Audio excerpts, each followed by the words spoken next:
I will not be repeating the protocol because it's very elaborate and everybody here is very highly dignified. So I'll go straight to what I've been asked to do, which is give a brief review. I hope brief enough to attract your interest in this book, and also to assure you that it's an assured review because I've actually read the book. I was privileged. My Lord, our author, Justice to receive it on Friday, and it was very good weekend reading. It was a weekend well spent. My family will be contacting you about not having seen me because I was very in this. It's said that a good book should invoke 4 conversations. A conversation between the author and the reader, a conversation between the reader and characters, if it's a fiction book, or the reader and the subjects of the book, if it's non-fiction, a conversation between the reader and society, because a good book should shine a light on society and get the reader to contemplate what is, what ought to be, what could be, and perhaps what is lacking. And fourthly, a conversation between the reader and himself. A good book should be a mirror that causes you to pause and reflect on what it is that you learned, what it is that you could have done differently, or what you should be doing differently. I used this canvas in the review of this book, and keeping with the words of Steve Covey, starting with the end in mind, I'd like to say this is a very good book. A very good book because it does all 4 things. In Justice Tumwesigye's words, this book does not just comprise personal memories. In his introduction, he tells us that this book is actually, I'd like to read the words themselves. The events I recount are not just personal memories.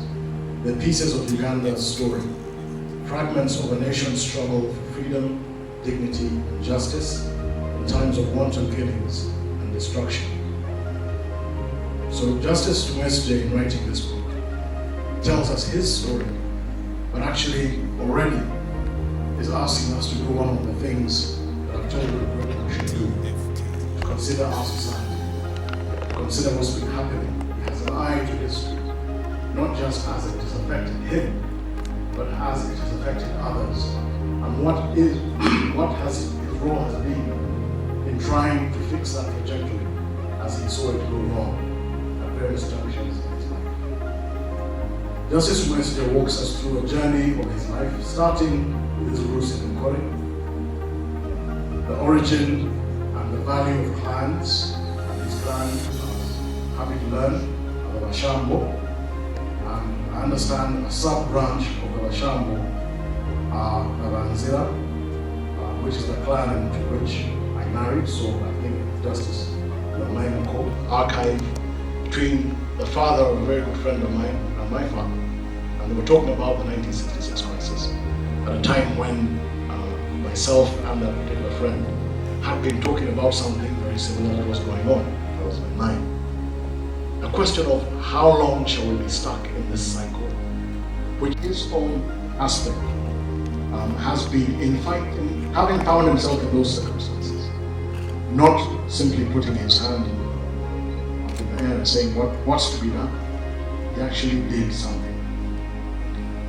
And having solved those issues in the Constitution, we built the constitutionalism that the constitutional makers hoped we would, so that this would be the constitution that takes Uganda to where we want it to be.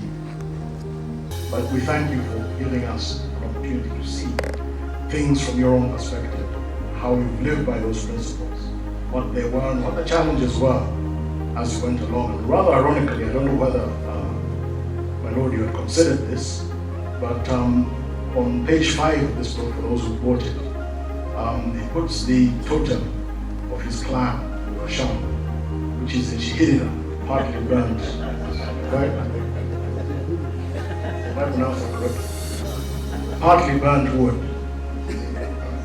And I thought, ironically, it was actually a very good metaphor Of what exactly Justice Message comes out as having been a man of principle, saved by fire, but not burnt to a cinder. He's there. He's a cheer.